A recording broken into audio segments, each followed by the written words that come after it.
Hello friends, ನಮಸ್ತೆ. ಇವತ್ತೊಂದು simple ಆದ ಕಬಾಬ್ ರೆಡಿ ಮಾಡ್ತಾ ಇದೀವಿ, ಚಿಕನ್ ಕಬಾಬ್. ಇಲ್ಲಿ ನಾನು ಅರ್ಧ ಕೆಜಿ ಚಿಕನ್ ತಗೊಂಡಿದ್ದೀನಿ, ನೀಟಾಗಿ ವಾಶ್ ಮಾಡಿ ಎತ್ತಿಟ್ಕೊಂಡಿದ್ದೀನಿ. ಸೊ ಹಾಗೂ ಕಾರ್ನ್ಫ್ಲೋರ್ 1 ಸ್ಪೂನ್ ಯೂಸ್ ಮಾಡ್ತೀನಿ. ಚಿಲ್ಲಿ ಪೌಡರ್ ತಗೊಂಡಿದ್ದೀನಿ, ಇದು ಕೂಡ ನಾನು 1.5 ಇಂದ 2 ಸ್ಪೂನ್ ಒಳಗಡೆ ಯೂಸ್ ಮಾಡ್ತೀನಿ. ಒಂದು ಮೊಟ್ಟೆ ತಗೊಂಡಿದ್ದೀನಿ, ಅರ್ಧ ಕಪ್ ಕಬಾಬ್ ಪೌಡರು, ಮತ್ತು ನಿಮ್ಗೆ ಅರ್ಧ ಚಮಚ ಶುಂಠಿ ಬೆಳ್ಳುಳ್ಳಿ ಪೇಸ್ಟ್ ಹಾಗೂ 1 ಕಪ್ ಎಣ್ಣೆ ತಗೊಂಡಿದ್ದೀನಿ. ಸೊ ಅದಕ್ಕೆ ಮುಂಚೆ ನಾನು ಬಾಣಲಿ ಇಟ್ಕೊಂಡಿದ್ದೀನಿ. ಸೊ 1 ಕಪ್ ಎಣ್ಣೆ ಹಾಕೊಳ್ಳೋಣ.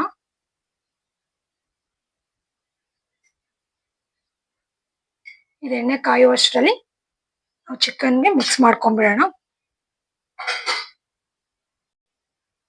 ಕಾರ್ನ್ಫ್ಲೋರ್ ಹಾಕೋತಾ ಇದೀವಿ, 2 ಸ್ಪೂನ್ ಚಿಲ್ಲಿ ಪೌಡರ್ ಹಾಕೋತಾ ಇದೀವಿ.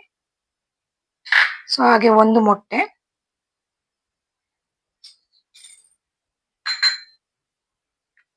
ಅರ್ಧ ಕಪ್ ಕಬಾಬ್ ಪೌಡರು ಹಾಗೂ ಅರ್ಧ ಚಮಚ ಶುಂಠಿ ಬೆಳ್ಳುಳ್ಳಿ ಪೇಸ್ಟ್.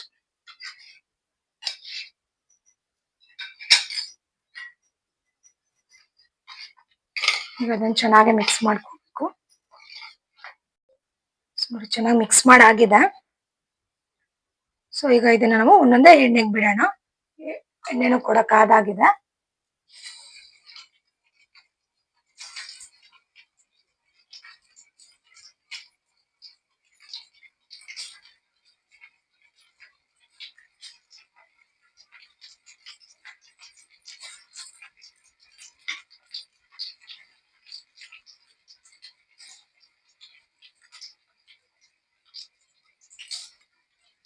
ಸೊ ಚೆನ್ನಾಗಿ ಫ್ರೈ ಆಗಲಿ.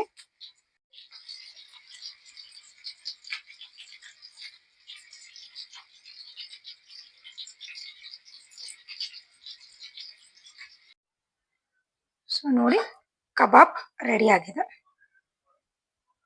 ಸೊ ನೀವು ಮನೇಲಿ ಟ್ರೈ ಮಾಡಿ, ಓಕೆನಾ? Thank you.